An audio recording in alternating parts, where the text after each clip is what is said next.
Hi guys!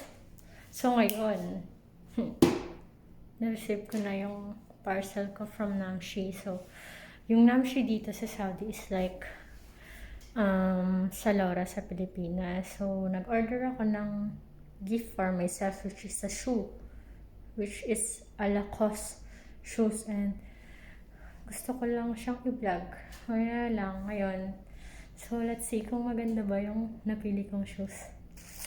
Medyo pricey siya, pero dahil minsan lang naman ako mag-birthday and gift ko sa sarili ko, so okay lang.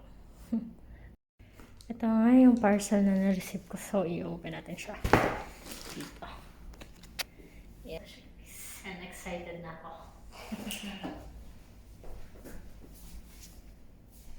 So this is it. So, kuha lang ako ng scissors para buksan siya.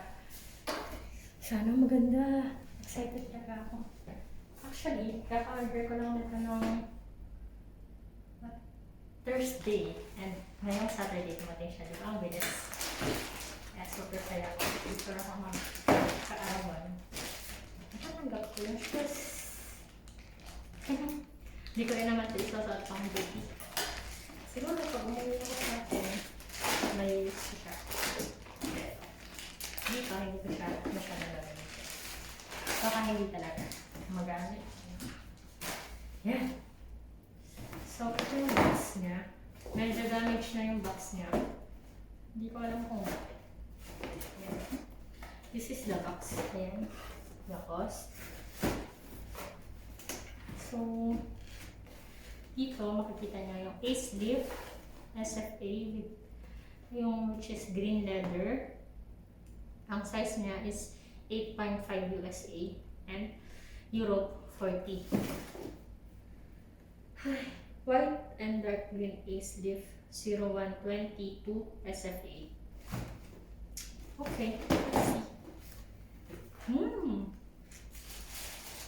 Siya guys, so pag open mo ng box, ouch! Ito yung makikita nyo. Gusto natin ito. Yan. So, ganda niya. I like it. Dito, makikita niya. I don't know. Yan. Nawawala yung focus. Yan, makikita niyo Lacoste. Then, yan. Ito siya sa harap and likod niya. Siyempre, titingnan natin kung saan siya made. Oh my gosh! Buti na lang hindi made in China kasi halos lahat ng gamit dito. Skechers dito is made in China. So, it's made in Vietnam. Yay! Mas katiwa-tiwala kasi yung made in Vietnam or Indonesia than made in China. Ay, I'm so happy talaga. Saya ko. So, tingnan natin yung katalas niya. Baka mamaya hindi size. Feeling ko ang laki nito sa akin kasi size 8 lang talaga ako. So, meron siyang parang hingahan dito. Charot. Yung parang face mask din na may hingahan. Yung kulay black. So, meron siya dito. Butas-butas. Hindi ko alam kung para saan yun. And, yan. Andito yung kanyang tatak. Yan. Na-excite na akong buksan. My gosh. Yan. Yan. Tanggalin na natin. Mahilig kasi talaga ako sa mga sapatos.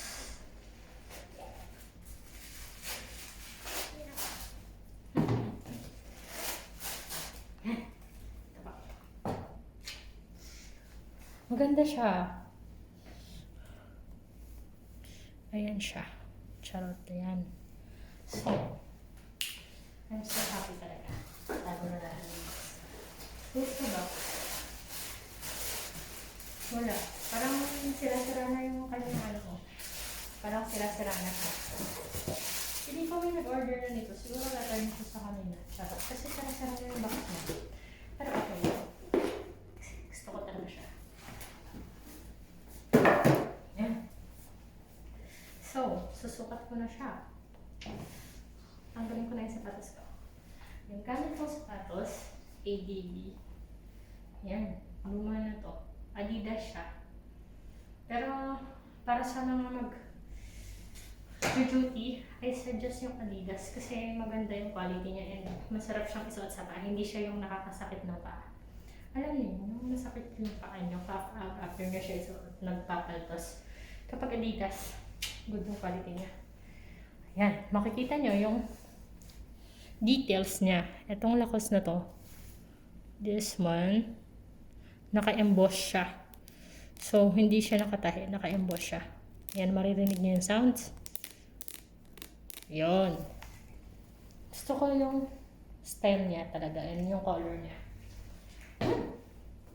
And, feeling ko malambot siya. Let's take a look.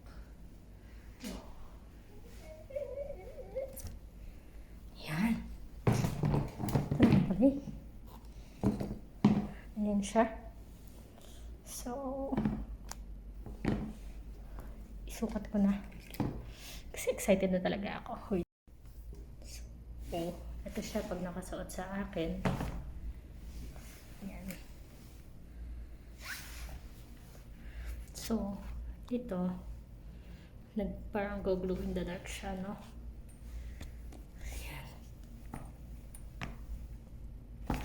So, yung feeling niya, hindi siya masyadong malambot.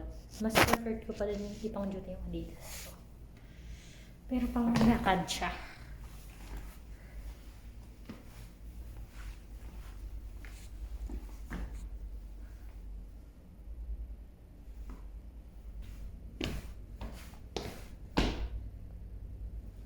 Kilid niya ito.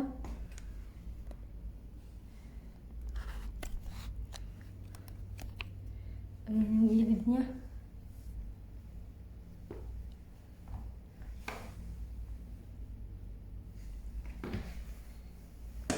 Harap niya to. Yan.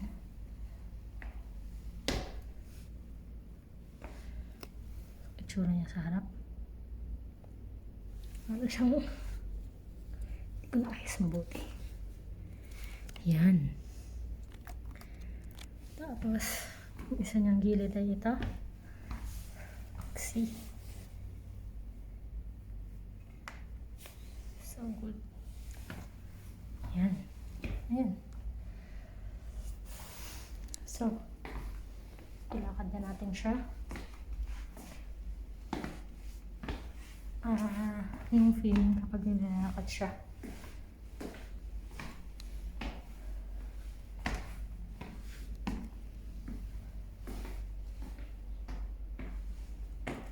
Okay lang. Pero mas Adidas pa din talaga ako. Mas style ko pa rin yung feels ng Adidas.